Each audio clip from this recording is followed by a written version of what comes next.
वाहिगुरू जी का खालसा वाहिगुरू जी की फतेह। Punjabi audio book YouTube channel सुन रहे सारे ਸਰੋਤਿਆਂ ਨੂੰ मेरे ਮਨਿੰਦਰ ਕੌਰ ਵੱਲੋਂ ਪਿਆਰ ਭਰੀ ਸਤਿ ਸ਼੍ਰੀ ਅਕਾਲ।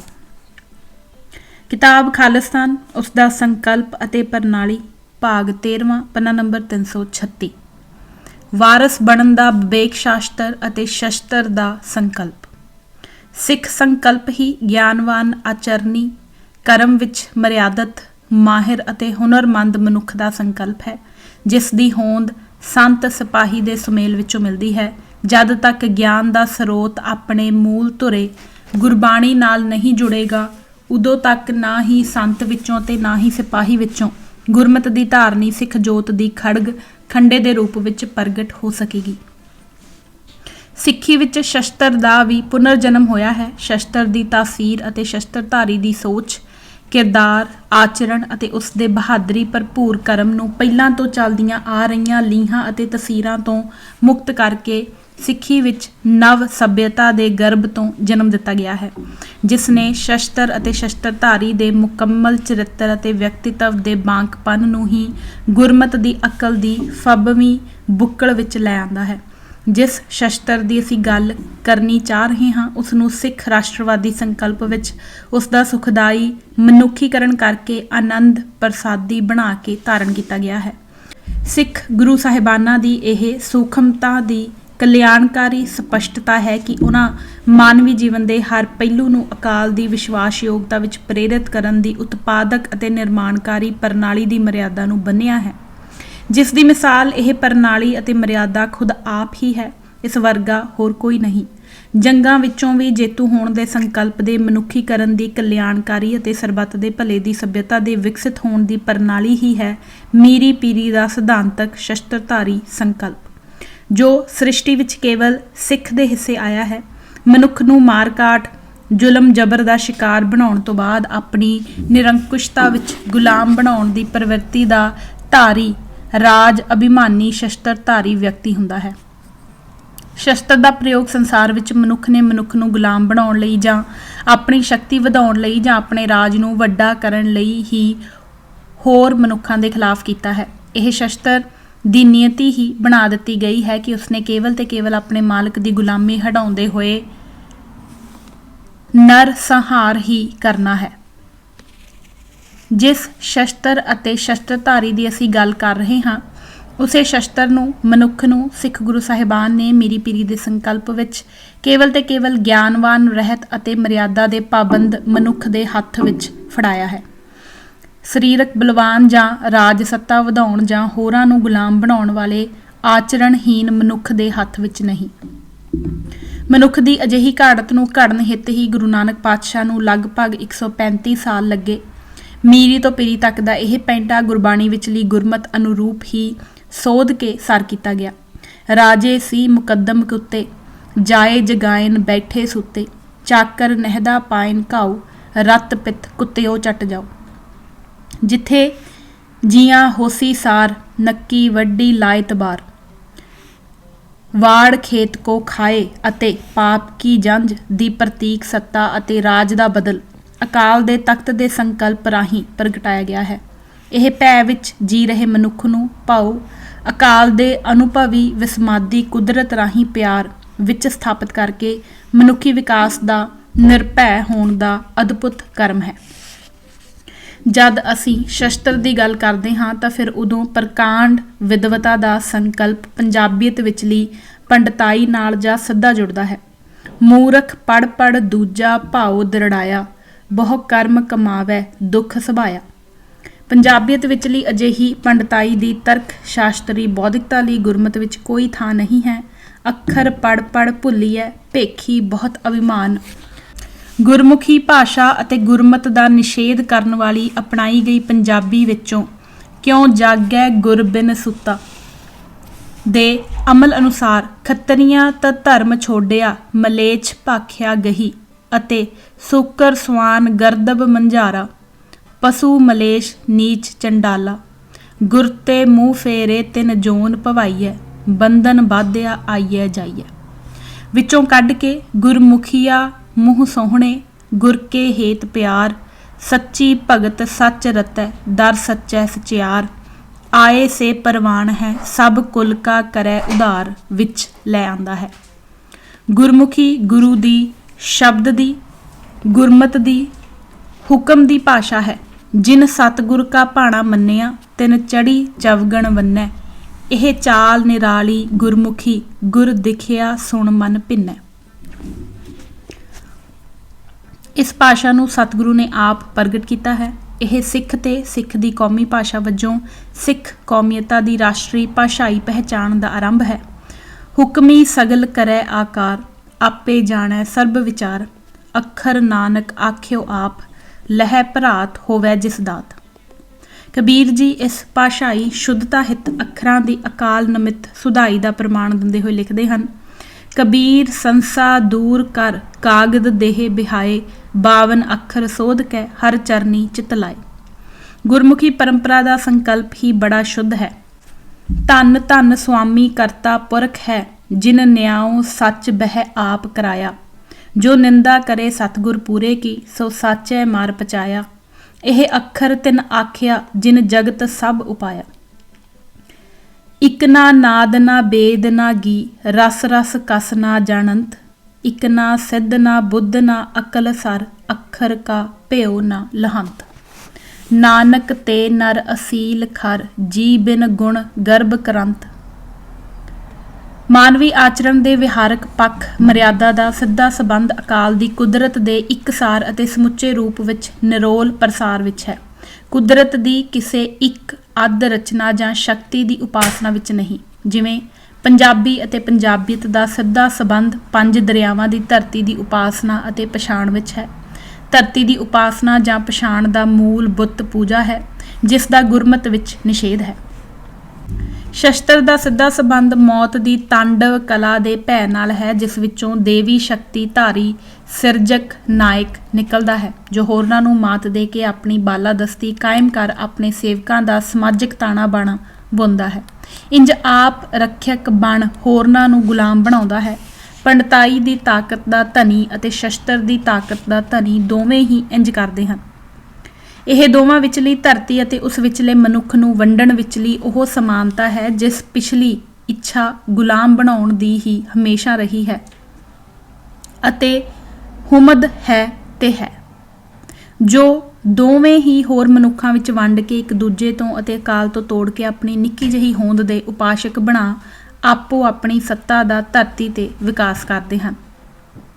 ਫਿਰ ਚਾਹੇ ਉਹ ਧਾਰਮਿਕ ਕਹੇ ਜਾਂਦੇ ਫਰੇਬੀ ਸੰਤ ਹੋਣ ਜਾਂ ਲੋਕਤੰਤਰੀ ਤਾਨਾਸ਼ਾਹੀ ਜਾਂ ਨਿਰੰਕੁਸ਼ ਰਾਜਾ, ਇਹ ਸਮਾਨਤਾਵਾਂ ਦੋਹਾਂ ਦੀਆਂ ਹੀ ਇੱਕ ਸਮਾਨ ਤੇ ਇੱਕ ਦੂਜੇ ਦੀਆਂ ਪੁਰਖ ਹਨ।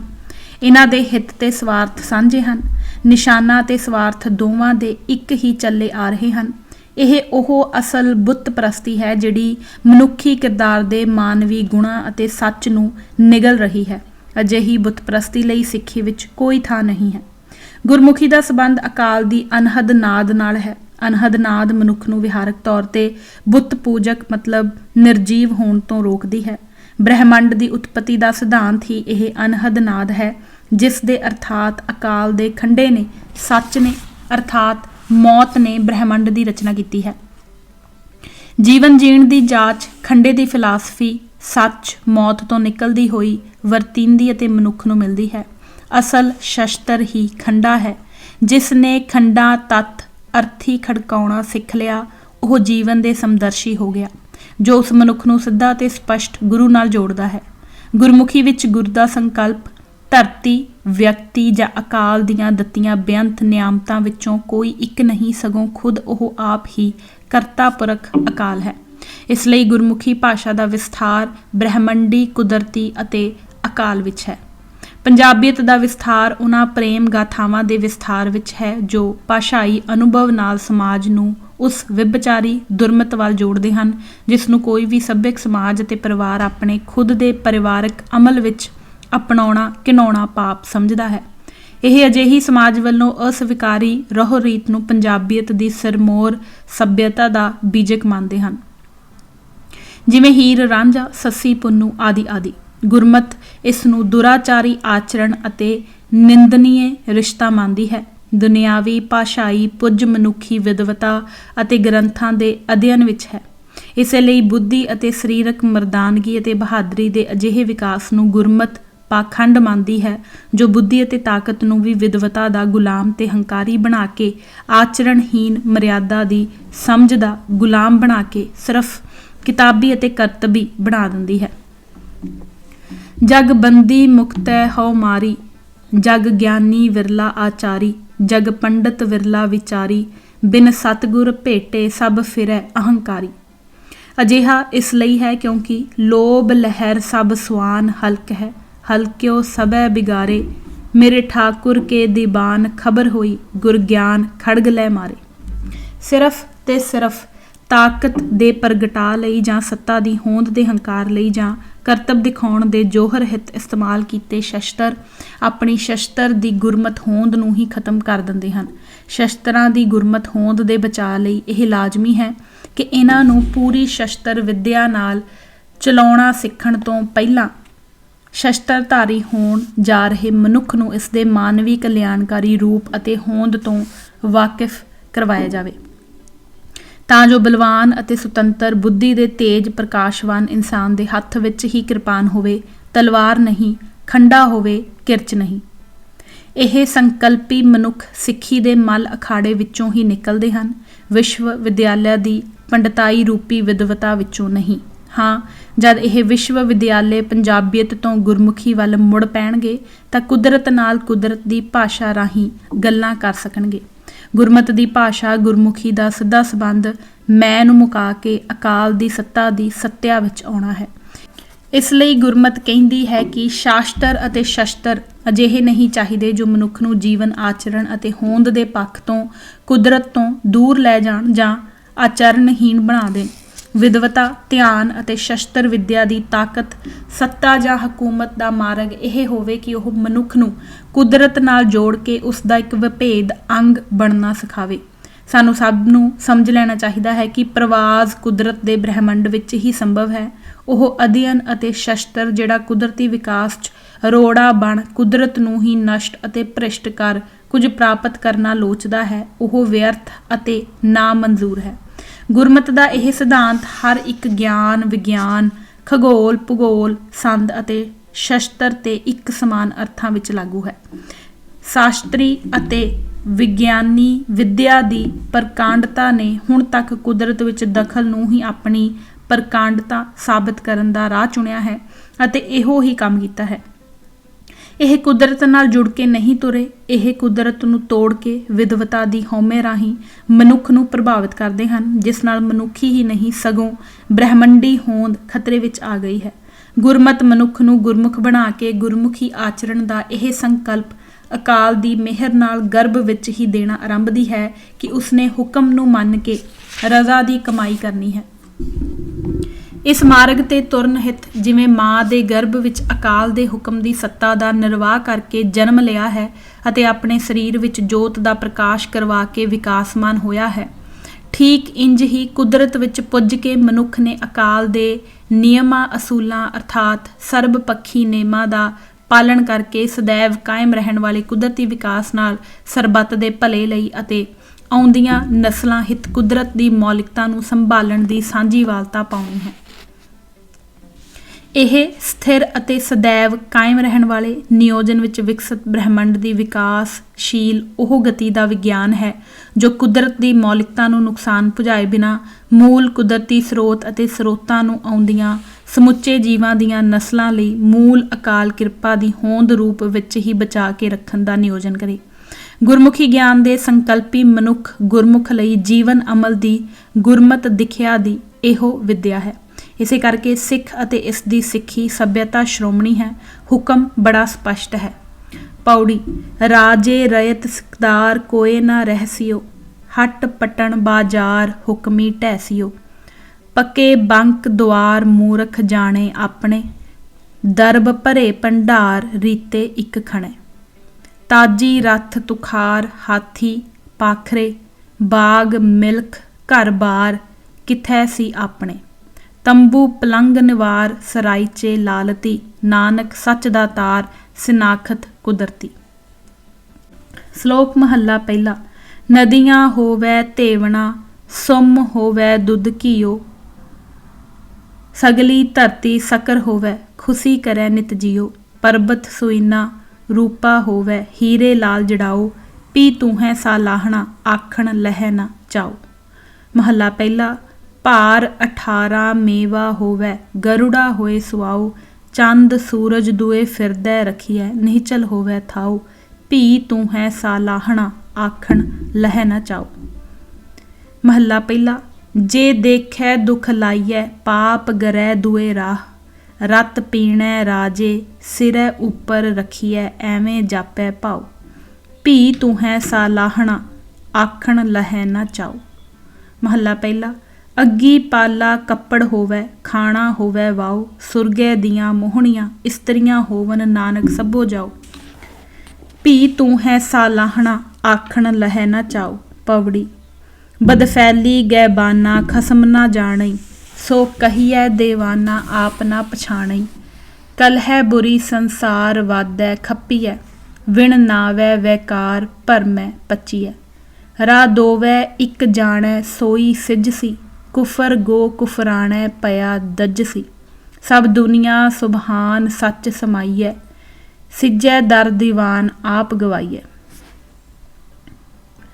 जद तक मनुख कुदरत आचरणी अपनी ਵਿਵਹਾਰਕਤਾ ਵਿੱਚ नहीं है उदों तक ਉਹ तन मन आचरण ਅਤੇ ਬੌਧਿਕਤਾ ਤੋਂ ਗੁਲਾਮ ਹੈ, ਕਿਸੇ ਫਰੇਬ ਦੀ ਕੈਦ ਵਿੱਚ ਹੈ, ਵਿਭਚਾਰੀ ਅਮਲ ਵਿੱਚ ਲਿਪਤ ਹੈ। ਅਜਿਹੇ ਕੈਦੀ ਅਤੇ ਗੁਲਾਮ ਉੱਤੋਂ ਵਿਭਚਾਰੀ ਲਈ ਨਿਰਅੰਕੁਸ਼ ਤੋਂ ਬ੍ਰਹਿਮੰਡੀ ਭਲੇ ਦੀ ਆਸ ਰੱਖਣੀ ਵਿਅਰਥ ਹੈ। ਗੁਰਮਤ ਮਾਨਵੀ ਵਿਕਾਸ ਵਿੱਚ ਇਸ ਥੁੜ ਦੀ ਪੂਰਤੀ ਗਿਆਨ ਰਾਹੀਂ ਕਰਕੇ ਦੂਜਾ ਭਰਮ ਕੁਦਰਤ ਦੇ ਅਮਲ ਤੋਂ ਵਿਪਰੀਤ ਚੱਲਣ ਵਾਲੀ ਬੁੱਧੀ ਅਤੇ ਪ੍ਰਣਾਲੀ ਦਾ ਨਾਸ਼ ਕਰਦੀ ਹੈ। ਗੁਰ ਤੇ ਗਿਆਨ ਪਾਇਆ ਅਤ ਖੜਗ ਕਰਾਰਾ। ਦੂਜਾ ਭਰਮ ਗੜ ਕੱਟਿਆ ਮੋਹ ਲੋਭ ਅਹੰਕਾਰਾ। ਹਰ ਕਾ ਨਾਮ ਮਨ ਵਸਿਆ ਗੁਰ ਸ਼ਬਦ ਵਿਚਾਰਾ। ਸੱਚ ਸੰਜਮ ਮਤ ਊਤਮਾ ਹਰ ਲੱਗਾ ਪਿਆਰਾ। ਸਭ ਸੱਚੋ ਸੱਚ ਵਰਤਦਾ ਸੱਚ ਸਿਰਜਣਹਾਰਾ। ਇੰਜ ਮਨੁੱਖ ਨੂੰ ਗੁਰਮੁਖੀ ਇਹ ਸਮਝਾਉਂਦੀ ਹੈ ਕਿ ਸੋ ਸੁਰਤਾ ਸੋ ਬੈਸਨੋ ਸੋ ਗਿਆਨੀ ਧਨਵੰਤ ਸੋ ਸੂਰਾ ਕੁਲਵੰਤ ਸੋਏ ਜਿਨ ਭਜਿਆ ਭਗਵੰਤ। ਖੱਤਰੀ ਬ੍ਰਾਹਮਣ ਸੂਦ ਬੈਸ ਉਦਰੈ ਸਿਮਰ ਚੰਡਾਲ ਜਿਨ ਜਾਣਿਓ ਪ੍ਰਭ ਆਪਣਾ ਨਾਨਕ ਤਿਸੈ ਰਵਾਲ। ਇਸ ਸੋਝੀ ਤੋਂ ਬਾਅਦ ਮਨੁੱਖ ਨੂੰ ਕੁਦਰਤੀ ਵਰਤਾਰੇ ਦੀ ਸੂਖਮਤਾ ਵਿੱਚ ਆਤਮ ਨਿਰਭਰ ਗੁਰਮੁਖ ਬਣਾ ਕੇ ਇੰਜ ਸਥਾਪਿਤ ਕਰਦੀ ਹੈ। ਸਤਿਗੁਰ ਗਿਆਨ ਖੜਗ ਹੱਥ ਦੀਨਾ ਜਮ ਕੰਕਰ ਮਾਰ ਬਿਦਾਰੇ। ਹਰ ਪ੍ਰਭ ਕਿਰਪਾ ਧਾਰੀ ਸੁਖ ਦਾਤੇ ਦੁਖ ਲਾਥੇ ਪਾਪ ਸੰਤਾਪਾ। ਸੁਣ ਗੁਰਮੁਖ ਨਾਮ ਸਭ ਬਿਨਸੈ ਹਉਮੈ ਪਾਪਾ। ਇਹੋ ਉਹ ਵਰਤਾਰਾ ਹੈ ਜੋ ਮਨੁੱਖ ਨੂੰ ਸਿੱਖੀ ਸੱਭਿਅਤਾ ਰਾਹੀਂ ਹਾਸਲ ਹੋਇਆ ਹੈ। ਅਜਿਹਾ ਵਰਤਾਰਾ ਵਰਤਾਉਣ ਅਤੇ ਅਮਲ ਨਿਰਧਾਰਤ ਕਰਨ ਤੋਂ ਬਾਅਦ ਹੀ ਮਨੁੱਖ ਦੇ ਹੱਥਾਂ ਵਿੱਚ ਸ਼ਸਤਰ ਦਿੰਦੀ ਹੈ। ਜਦ ਮਨੁੱਖ ਨੂੰ ਸ਼ਸਤਰਧਾਰੀ ਬਣਾਇਆ ਜਾਂਦਾ ਹੈ ਤਾਂ ਫਿਰ ਗੁਰਮਤ ਇਸ ਨੂੰ ਗੁਰਮੁਖੀ ਭਾਸ਼ਾ ਵਿੱਚ ਨਵੇਂ ਅਰਥ ਤੇ ਸਿਧਾਂਤ ਵਿੱਚ ਪਰਾਉਂਦੀ ਹੈ। ਸ਼ਸਤਰਨ ਕੇ ਅਧੀਨ ਹੈ ਰਾਜ ਦੀ ਜਿਸ ਵੇਲੇ ਗੁਰੂ ਮਹਾਰਾਜ ਗੱਲ ਕਰਦੇ ਹਨ ਤਾਂ ਉਸ ਵੇਲੇ ਉਹ ਸ਼ਸਤਰਾਂ ਦੀ ਮਹੱਤਤਾ ਨੂੰ ਪ੍ਰਗਟ ਕਰਦੇ ਹਨ। ਆਦਿ ਕਾਲ ਤੋਂ ਇਹ ਸਪਸ਼ਟ ਵਰਤਾਰਾ ਚੱਲਦਾ ਆ ਰਿਹਾ ਹੈ ਕਿ ਜਿਹੜਾ ਬਲਸ਼ਾਲੀ ਹੈ ਉਹ ਹੀ ਸਮਾਜ ਵਿੱਚ ਆਗੂ ਮੰਨਿਆ ਗਿਆ ਹੈ। ਇਹ ਵਰਤਾਰਾ ਮਨੁੱਖ ਤੋਂ ਆਧੁਨਿਕ ਸਟੇਟ ਤੱਕ ਲਗਾਤਾਰ ਸਥਾਪਿਤ ਰਿਹਾ ਹੈ। ਆਧੁਨਿਕ ਕਾਲ ਵਿੱਚ ਜਿਹੜੇ ਰਾਜ ਜਾਂ ਦੇਸ਼ ਸ਼ਸਤਰਾਂ ਵਿੱਚ ਸਭ ਤੋਂ ਅਗਾਂਹ ਅਤੇ ਬਲਸ਼ਾਲੀ ਹਨ ਉਹਨਾਂ ਦਾ ਹੀ ਦੁਨੀਆ ਵਿੱਚ ਸਿੱਕਾ ਚੱਲ ਰਿਹਾ ਹੈ। ਪਰ ਅਸੀਂ ਸੰਸਾਰ ਦੇ ਵਿਕਾਸ ਵਿੱਚ ਜਿਹੜੀ ਸਭ ਤੋਂ ਵੱਡੀ ਅਣਹੋਂਦ ਵੇਖਦੇ ਹਾਂ ਉਹ ਹੈ ਕਿ ਬਲਸ਼ਾਲੀ ਮਨੁੱਖ ਜਾਂ ਸਟੇਟ ਸਭ ਨੂੰ ਇੱਕ ਸਮਾਨ ਸੁੱਖ ਸਾਧਨ ਸੰਪੰਨ ਬਣਾਉਣ ਜੀਵ ਕਲਿਆਣ ਹਿੱਤ ਆਪਣੀ ਇਸ ਬਲਵਾਨ ਭਲਵਾਨੀ ਸਮਾਜ ਕਲਿਆਣ ਅਤੇ ਉੱਨਤੀ ਲਈ ਕਦੇ ਇਸਤੇਮਾਲ ਨਹੀਂ ਕਰਦੀ ਹੈ। ਜਾਂ ਇੰਜ ਕਹਿ ਲਵੋ ਕਿ ਜੀਵ ਕਲਿਆਣ ਤੋਂ ਵਿਪਰੀਤ ਸ਼ਸਤਰਾਂ ਦਾ ਮਨੁੱਖ ਅਤੇ ਸਟੇਟ ਵੱਲੋਂ ਹਮੇਸ਼ਾ ਹੀ ਇਸਤੇਮਾਲ ਮਨੁੱਖ ਨੂੰ ਡਰਾਉਣ ਧਮਕਾਉਣ ਤੇ ਜੀਵ ਨੂੰ ਆਪਣੇ ਗੁਲਾਮ ਬਣਾਉਣ ਹਿੱਤ ਹੀ ਕੀਤਾ ਗਿਆ ਹੈ। ਸਭੇ ਸਾਂਝੀ ਵਾਲ ਸਦਾਇਣ ਤੂੰ ਕਿਸੇ ਨਾ ਦਿਸੈ ਬਾਹਰਾ ਜੀਓ ਦੀ ਜੀਵ ਕਲਿਆਣਕਾਰੀ ਪ੍ਰਣਾਲੀ ਵਿੱਚ ਸ਼ਸਤਰ ਦਾ ਕਲਿਆਣਕਾਰੀ ਇਸਤੇਮਾਲ ਕੇਵਲ ਤੇ ਕੇਵਲ ਸਿੱਖ ਕੌਮੀਅਤਾਂ ਦੇ ਵਿਕਾਸ ਵਿੱਚ ਹੀ ਸਾਨੂੰ ਮਿਲਦਾ ਹੈ। ਸਿੱਖ ਕੌਮੀਅਤਾਂ ਵਿੱਚ ਸਭ ਤੋਂ ਪ੍ਰਮੁੱਖ ਉਦਾਹਰਣ ਖੰਡੇ ਦੀ ਅਤੇ ਕਿਰਪਾਨ ਦੀ ਹੈ। ਪੱਥਰ ਯੁੱਗ ਤੋਂ ਤੁਰਦਾ ਹੋਇਆ ਮਨੁੱਖ ਜਦ ਧਾਤੂ ਯੁੱਗ ਵਿੱਚ ਪੁੱਜਦਾ ਹੈ ਤਾਂ ਉਹ ਸਮੂਹ ਸ਼ਸਤਰਾਂ ਨੂੰ ਇਜਾਦ ਕਰਦਾ ਹੋਇਆ ਇਸ ਸ਼ਸਤਰ ਨੂੰ ਆਪਣੀ ਸ਼ਕਤੀ ਅਤੇ ਸਰਬ ਸ੍ਰੇਸ਼ਟ ਹੋਣ ਦਾ ਸਾਧਨ ਬਣਾਉਂਦਾ ਹੈ। ਉਹ ਸ਼ਸਤਰ ਦੀ ਦੱਬ ਕੇ ਵਰਤੋਂ ਹੋਰਾਂ ਨੂੰ ਨੀਵਾਂ ਦਿਖਾਉਣ ਲਈ ਆਪਣੀ ਮਨੁੱਖ ਜਾਤੀ ਅਤੇ ਆਮ ਜੀਵਾਂ ਨੂੰ ਗੁਲਾਮ ਬਣਾਉਣ ਹਿੱਤ ਹੀ ਵਰਤਦਾ ਹੈ।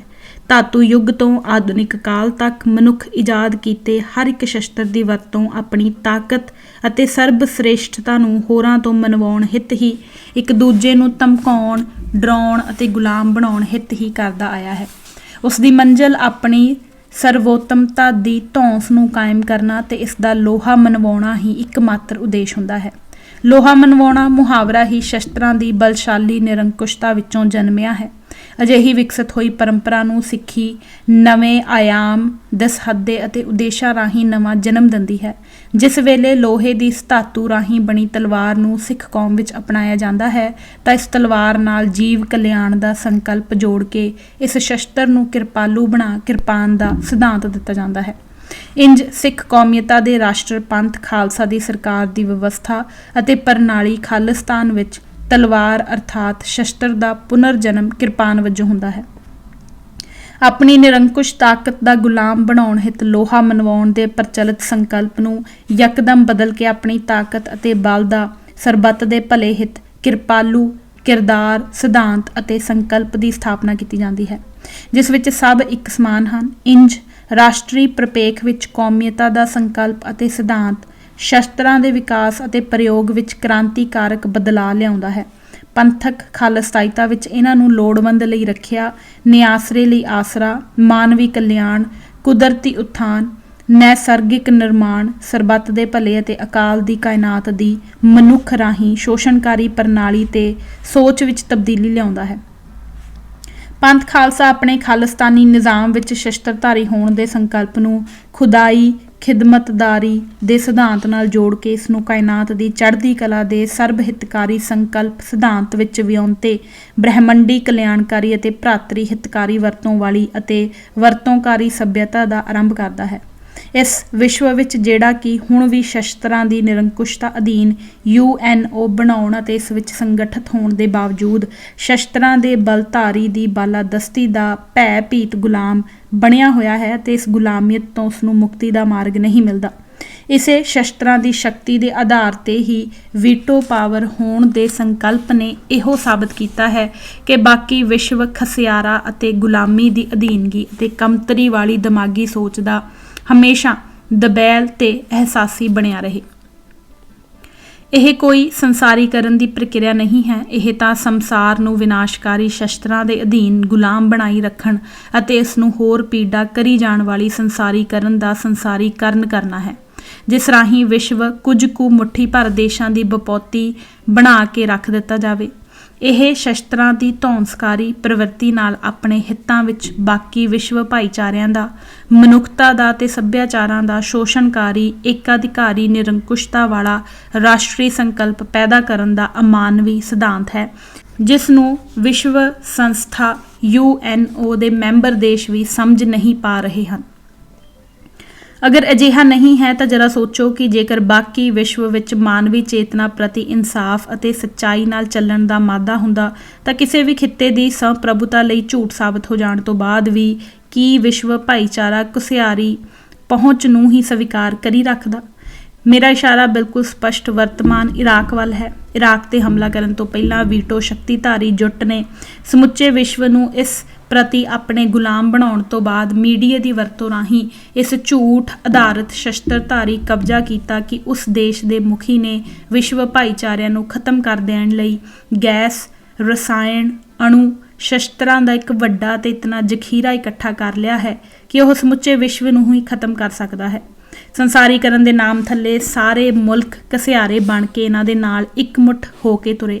ਇੱਕ ਰਾਸ਼ਟਰ ਨੂੰ ਤਬਾਹ ਕੀਤਾ ਜਾ ਚੁੱਕਾ ਹੈ, ਉਸ ਦੇ ਸਾਰੇ ਅਫਸਰ ਅਤੇ ਪ੍ਰਸ਼ਾਸਕ ਫੜੇ ਜਾ ਚੁੱਕੇ ਹਨ। ਅਜਿਹੇ ਦੋਸ਼ ਅਧੀਨ ਮੁਖੀ ਨੂੰ ਸਜ਼ਾ ਵੀ ਦਿੱਤੀ ਜਾ ਚੁੱਕੀ ਹੈ, ਪਰ ਕਿਸੇ ਵੀ UNO ਵਿੱਚ ਇਤਨੀ ਹਿੰਮਤ ਹੈ ਕਿ ਉਹ ਹੁਣ ਇਸ ਹਮਲਾਵਰ ਜੁੱਟ ਅਤੇ ਅਮਰੀਕਾ ਨੂੰ ਅਤੇ ਉਸ ਦੀ ਜਨਤਾ ਨੂੰ ਸਿੱਧੇ ਸੰਵਾਦ ਰਾਹੀਂ ਪੁੱਛੇ ਕਿ ਜੋ ਉਹਨਾਂ ਕਹਿ ਕੇ ਹਮਲਾ ਕੀਤਾ ਉਹ ਤਾਂ ਕੁਝ ਸਾਬਤ ਕਰ ਨਹੀਂ ਸਕੇ।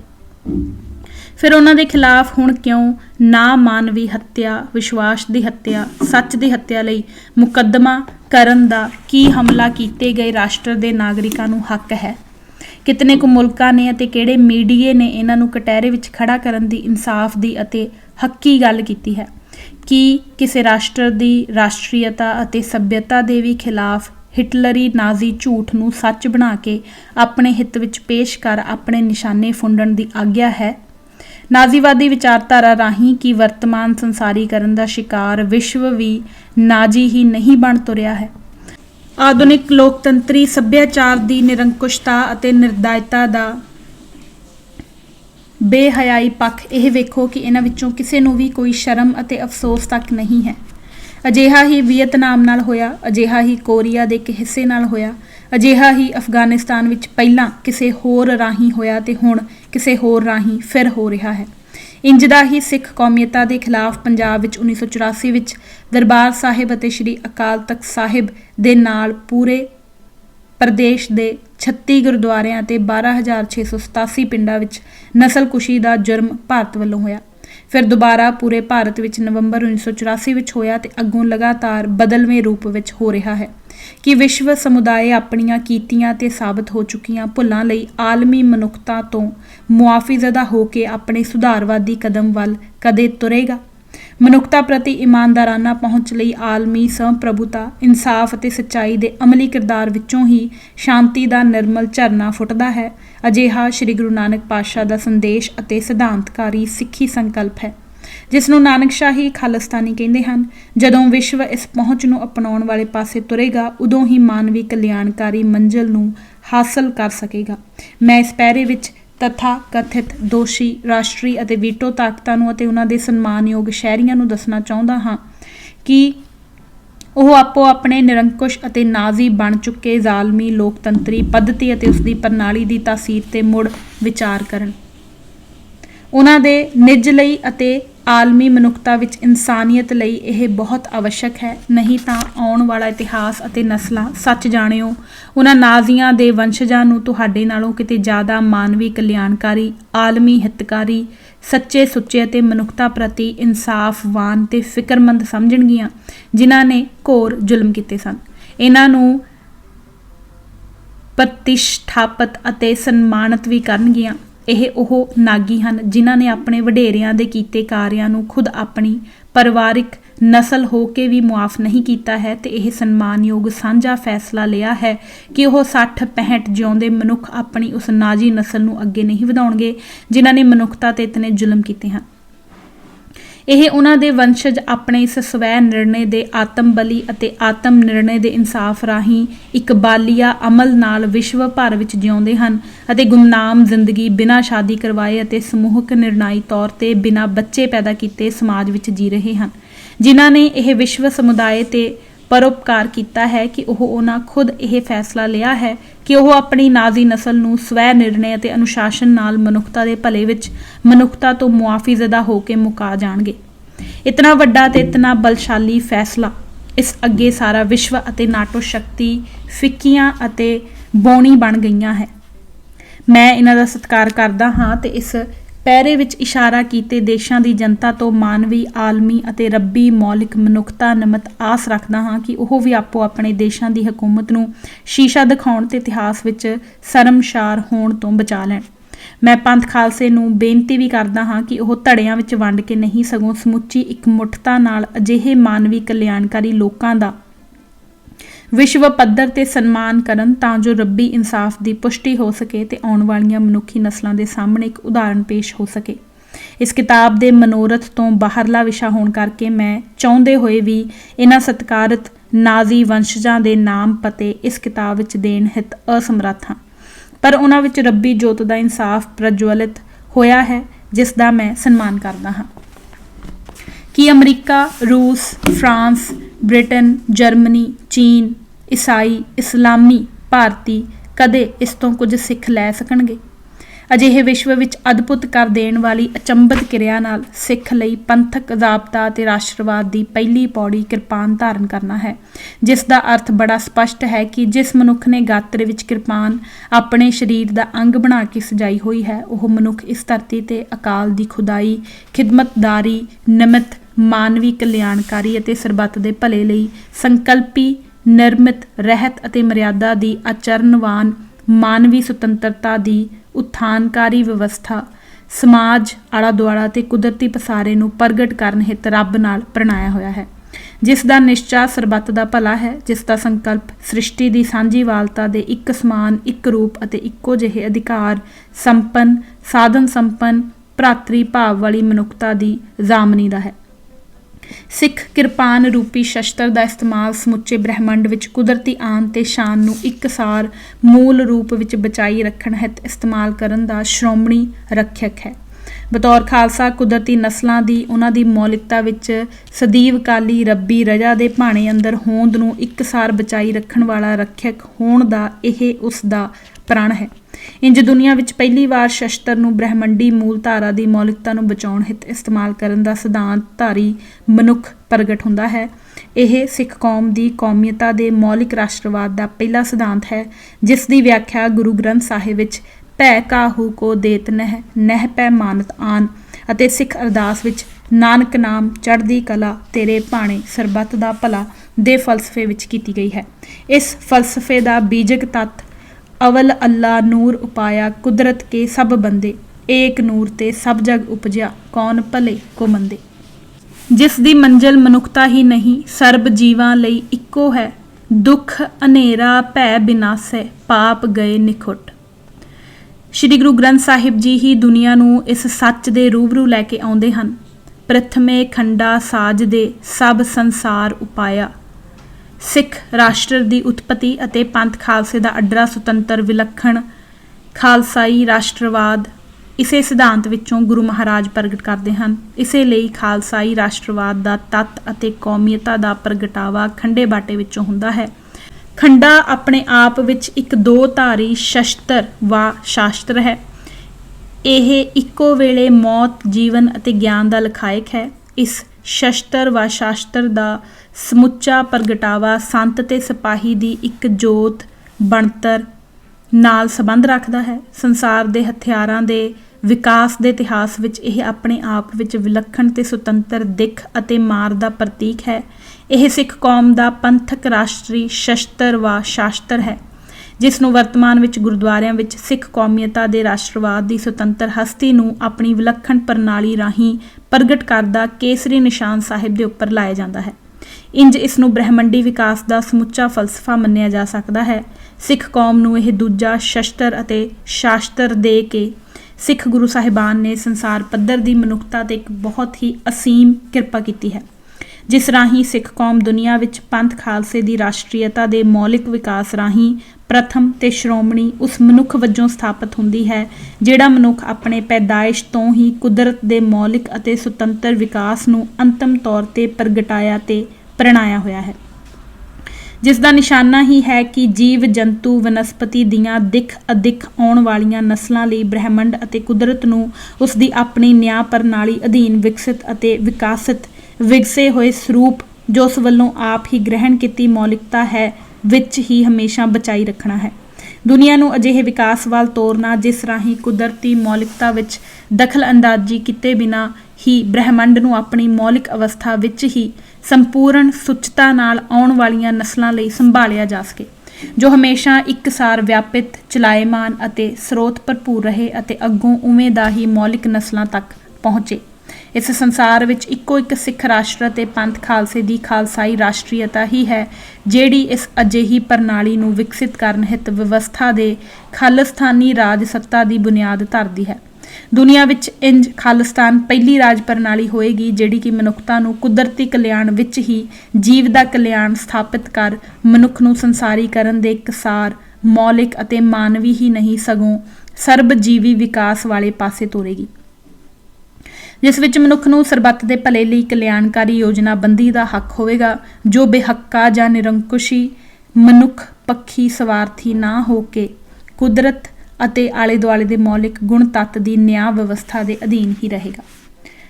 ਸਿੱਖ ਕੌਮ ਨੂੰ ਇਸੇ ਆਸ਼ੇ ਤੇ ਨਿਸ਼ਾਨੇ ਦੀ ਪੂਰਤੀ ਹਿੱਤ ਸ਼ਸਤਰਧਾਰੀ ਤੇ ਪੰਜ ਕਕਾਰੀ ਬਣਾਇਆ ਗਿਆ ਹੈ। ਸਿੱਖ ਕੌਮ ਦਾ ਇਹੋ ਸੰਕਲਪ ਅਤੇ ਨਿਸ਼ਾਨਾ ਹੈ।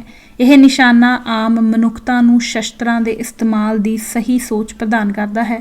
ਇੰਜ ਗੁਰਮਤ ਸ਼ਾਸਤਰ ਤੋਂ ਸ਼ਸਤਰ ਤੱਕ ਦਾ ਸਫ਼ਰ ਪ੍ਰਥਮੇ ਖੰਡੇ ਤੋਂ ਬਾਣੀ ਦੀ ਪਾਹੁਲ ਰਾਹੀਂ ਸਿੱਖ ਤੋਂ ਸਿੰਘ ਪਦਾ ਅਧਿਕਾਰੀ ਸਥਾਪਿਤ ਕਰਕੇ ਵਿਗਿਆਨੀ ਮਨੁੱਖ ਤੋਂ ਕੁਦਰਤੀ ਮਨੁੱਖ ਬਣਾ ਪੂਰਾ ਕਰਾਉਂਦੀ ਹੈ।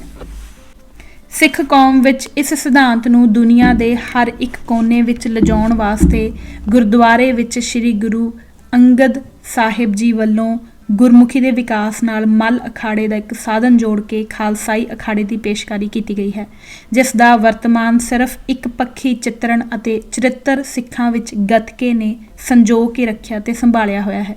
ਬਾਕੀ ਸਭ ਕੁਝ ਗੁਰਦੁਆਰਿਆਂ ਦੇ ਪ੍ਰਬੰਧ ਵਿੱਚੋਂ ਅਲੋਪ ਕਰਾ ਦਿੱਤਾ ਗਿਆ ਹੈ।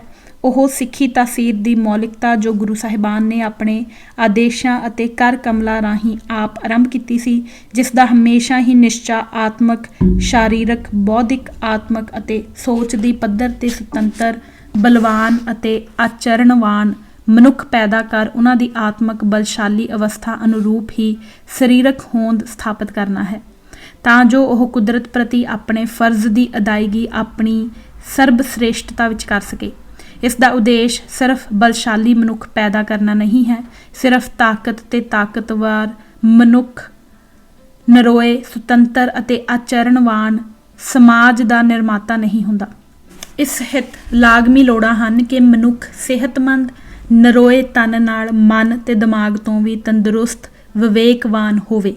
ਮਰਿਆਦਾ ਤੇ ਆਚਰਣ ਦੇ ਨਾਲ ਸੁਤੰਤਰ ਸੋਚ ਅਤੇ ਜੋਤ ਨੂੰ ਪ੍ਰਕਾਸ਼ਿਤ ਕਰਨ ਵਾਲੀ ਆਤਮਾ ਹੀ ਬਲਸ਼ਾਲੀ ਮਨੁੱਖ ਨੂੰ ਪੈਦਾ ਕਰਦੀ ਹੈ। ਸਿੱਖ ਕੌਮ ਵਿੱਚ ਸ਼ਸਤਰ ਤੋਂ ਸ਼ਾਸਤਰ ਤੇ ਸ਼ਾਸਤਰ ਤੋਂ ਸ਼ਸਤਰ ਤੱਕ ਦਾ ਇਹੋ ਸਿਧਾਂਤ ਹੈ ਜੋ ਸਾਨੂੰ ਗੁਰਮੁਖੀ ਭਾਸ਼ਾਈ ਸੱਭਿਆਚਾਰ ਰਾਹੀਂ ਗੁਰਮਤ ਵਿੱਚੋਂ ਮਿਲਦਾ ਹੈ, ਪੰਜਾਬੀਅਤ ਵਿੱਚੋਂ ਨਹੀਂ। ਸਿੱਖ ਰਾਸ਼ਟਰਵਾਦਤਾ ਦੇ ਖਾਲਿਸਤਾਈ ਵਰਤਾਰੇ ਵਿੱਚ ਨਾਨਕਸ਼ਾਹੀ ਖਾਲਿਸਤਾਨੀ ਪ੍ਰਣਾਲੀ ਦੇ ਨਿਆਂ ਦੇ ਰਾਸ਼ਟਰੀ ਸਿਧਾਂਤ ਸੰਕਲਪ ਦੇ ਨਿਯੋਜਨ ਦਾ ਪ੍ਰਯੋਜਨ ਅਜਿਹਾ ਬ੍ਰਹਿਮੰਡੀ ਨੇਮ ਵਿੱਚ ਵਿਕਸਿਤ ਸਮਾਜਿਕ ਢਾਂਚਾ ਹੀ ਹੈ, ਜਿਸ ਦਾ ਆਸ਼ਾ ਹੀ ਵਿਕਾਸਮਾਨ ਕੁਦਰਤ ਪ੍ਰਣਾਇਆ ਰਾਸ਼ਟਰੀ ਰਾਜ ਦਾ ਢਾਂਚਾ ਵਿਕਸਿਤ ਕਰਨਾ ਹੈ, ਜੋ ਵਿਸ਼ਵ ਨੂੰ ਅਜਿਹਾ ਦੇਸ਼ਕਾਲੀ ਸਮਾਜ ਦੇ ਸਕੇ ਜੋ ਆਜ਼ਾਦ ਹੈ ਦੇ ਅਮਲੀ ਪ੍ਰਗਟਾ ਵਿੱਚ ਤੂੰ ਘਟ ਘਟ ਅੰਤਰ ਸਰਬ ਨਿਰੰਤਰ ਜੀ ਹਰ ਏਕੋ ਪੁਰਖ ਸਮਾਣਾ ਹੈ। ਸਭ ਮੈਂ ਇੱਕ ਵਰਤਦਾ ਏਕੋ ਰਹਿਆ ਸਮਾਏ ਦੀ ਇਸ ਸੱਭਿਅਤਾ ਦਾ ਭਰਾਤਰੀ ਭਾਵ ਹੀ ਇਹ ਹੈ। ਨਾਨਕ ਏਕੋ ਰਵ ਰਹਿਆ ਦੂਜਾ ਅਵਰ ਨਾ ਕੋਈ।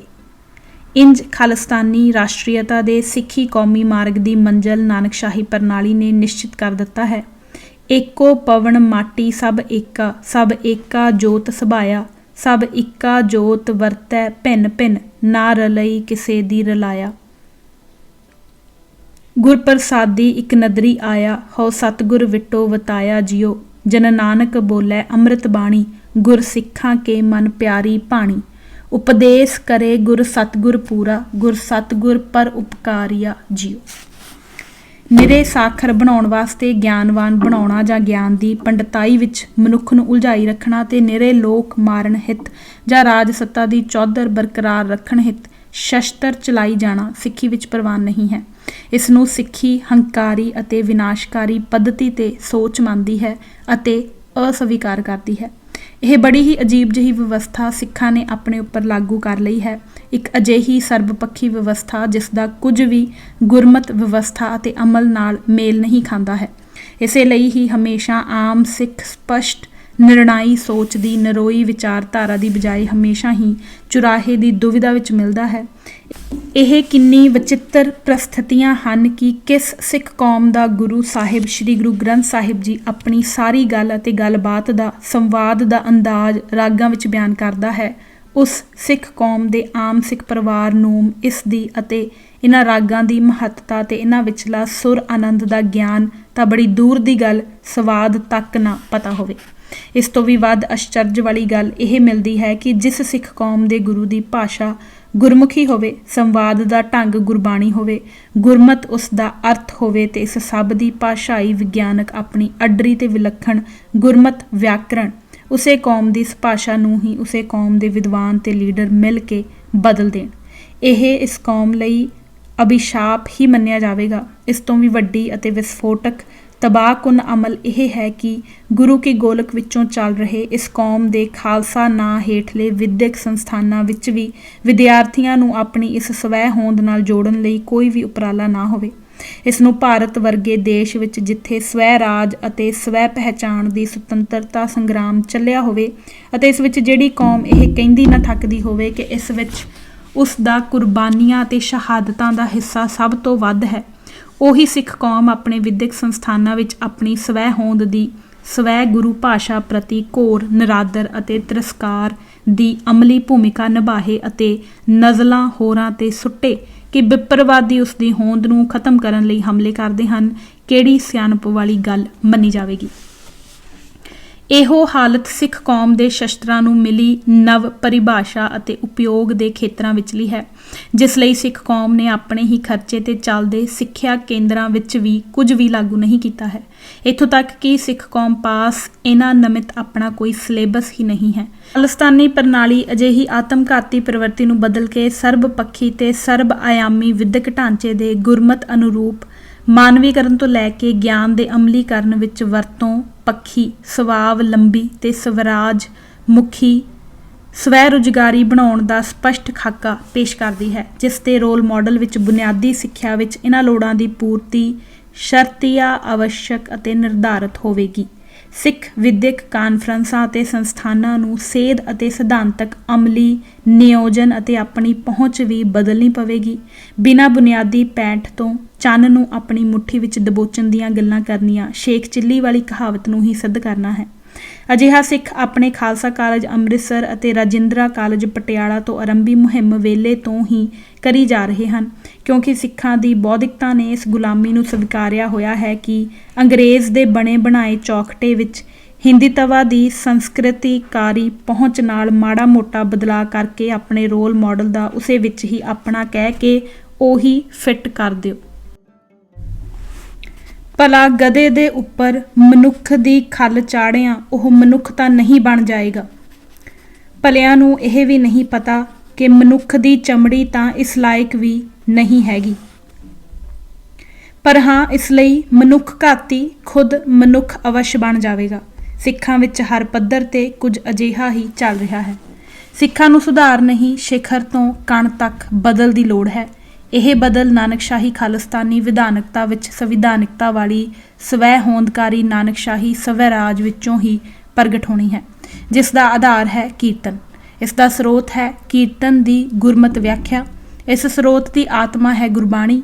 ਇਸ ਦਾ ਸਰੀਰ ਹੈ ਗੁਰੂ ਪੰਥ ਖਾਲਸਾ, ਜਿਸ ਦੇ ਅਜਿਹੇ ਜੁੱਸੇ ਵਾਲੇ ਕਿਰਦਾਰ ਅਤੇ ਆਚਰਣੀ ਵਿਅਕਤੀਤਵ ਦੀ ਪਹਿਚਾਣ ਹੈ ਸਿੰਘ ਅਤੇ ਕੌਰ, ਜਿਸ ਦਾ ਲੋਕਤੰਤਰੀ ਸੰਵਿਧਾਨਕ ਅਧਿਕਾਰ ਦੀ ਪਿੱਤਰ ਧਰਤੀ ਹੈ ਭਾਰਤ, ਜਿੱਥੇ ਆਪਣੀ ਇਸ ਵਿਚਾਰਧਾਰਾ ਨੂੰ ਲਾਗੂ ਕਰਨ, ਇਸ ਦੀ ਸਰਕਾਰ ਬਣਾਉਣ ਅਤੇ ਇਸ ਨੂੰ ਸਰਕਾਰੀ ਪ੍ਰਸ਼ਾਸਨਿਕ ਅਮਲੀ ਜਾਮਾ ਪਹਿਨਾਉਣਾ ਦੀ ਵਿਵਸਥਾਪਿਕਾ ਤੋਂ ਨਿਆਂਪਾਲਿਕਾ ਤੱਕ ਨੂੰ ਦੇ ਅਮਲ ਨੂੰ ਹਾਸਲ ਕਰਨ ਦਾ ਇਹ ਸਿੱਖਾਂ ਦਾ ਜਨਮ ਸਿੱਧ ਅਧਿਕਾਰ ਹੈ। ਉਹ ਭੂਗੋਲਿਕ ਖਿੱਤਾ ਹੈ ਪੰਜਾਬ। ਇਹ ਕੋਈ ਅੱਤਵਾਦ ਜਾਂ ਵੱਖਵਾਦ ਨਹੀਂ ਹੈ। ਇਹ ਰਾਜ ਦਾ ਬਦਲਵਾ ਸਿਧਾਂਤ ਹੈ, ਜਿਸ ਦੀ ਵਿਆਖਿਆ ਦਾ ਆਰੰਭ ਹੈ ਕੀਰਤਨ, ਅਰਥਾਤ ਅਕਾਲ ਦੇ ਹੁਕਮਾਂ ਦਾ ਉਦਾਹਰਨਾਂ ਸਹਿਤ ਅਮਲ ਕਰਾਉਣ ਹਿੱਤ ਉਹਨਾਂ ਦਾ ਜਸ ਗਾਉਣਾ। ਇਸੇ ਲਈ ਹੀ ਕਿਹਾ ਹੈ, ਲੋਗ ਜਾਣੈ ਇਹ ਗੀਤ ਹੈ, ਇਹ ਤੋਂ ਬ੍ਰਹਮ ਵਿਚਾਰ। ਸੋ ਅੱਜ ਅਸੀਂ ਇਹ ਭਾਗ ਪੰਨਾ ਨੰਬਰ 355 ਤੱਕ ਹੀ ਪੜ੍ਹਾਂਗੇ। ਹੋਈਆਂ ਭੁੱਲਾਂ ਚੁੱਕਾਂ ਲਈ ਮੈਂ ਹੱਥ ਜੋੜ ਕੇ ਮੁਆਫੀ ਮੰਗਦੀ ਹਾਂ। ਧੰਨਵਾਦ ਜੀ। ਵਾਹਿਗੁਰੂ ਜੀ ਕਾ ਖਾਲਸਾ, ਵਾਹਿਗੁਰੂ ਜੀ ਕੀ ਫਤਿਹ।